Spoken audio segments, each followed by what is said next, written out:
Autour de l'automne 1503, Leonardo da Vinci obtient une commande pour la réalisation d'une peinture murale monumentale.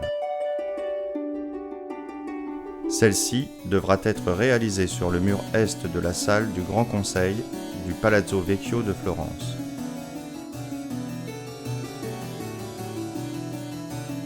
Le sujet en sera la bataille d'Anghiari. Au XIVe et XVe siècle, les batailles font rage dans l'Italie où s'affrontent les Capitano di Ventura, chefs d'armée de mercenaires, les États pontificaux, les rois de France et les empereurs germaniques. Le 29 juin 1440, en Toscane, près d'Anghiari, une terrible bataille s'engage entre les Milanais et les Florentins qui en sortiront vainqueurs. Cette victoire assurera l'indépendance de Florence. Ce 6e jour de juin 1505, vendredi, sur les coups de la 13e heure, j'ai commencé à peindre au palazzo. Au moment où j'ai appliqué la brosse, le temps est devenu mauvais et la cloche a sonné pour appeler les hommes à se réunir. Le carton s'est déchiré, l'eau s'est renversée et le vase qui la contenait s'est brisé. Ces incidents étaient de mauvais augure pour un démarrage de chantier. Cette œuvre ne sera malheureusement jamais achevée et de nouvelles scènes de bataille furent réalisées en 1563 par Giorgio Vasari sur les murs de cette salle aujourd'hui appelée la salle des 500.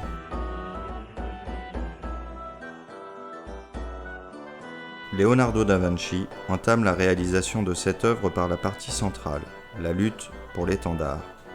Les cavaliers florentins chargent les Milanais pour s'en emparer.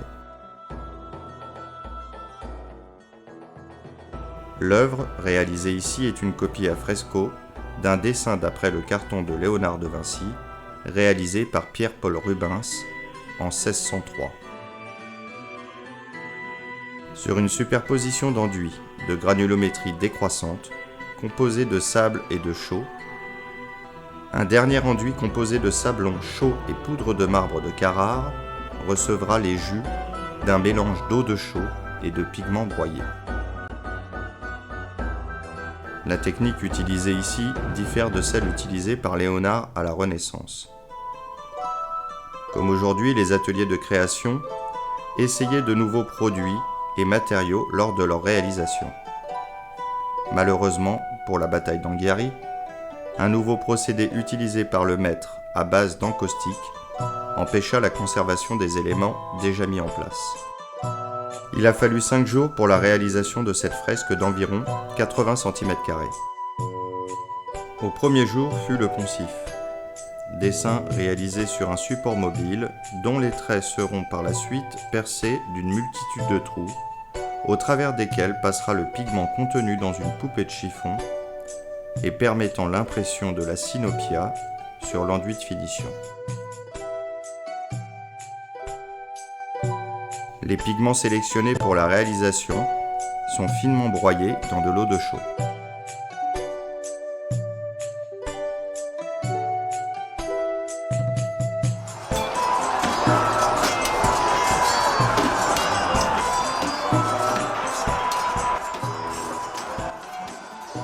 Il s'agit alors de se préparer à une longue conversation avec le modèle, afin de mettre en place les acteurs de la scène et les nombreux détails des ornements de leurs armures.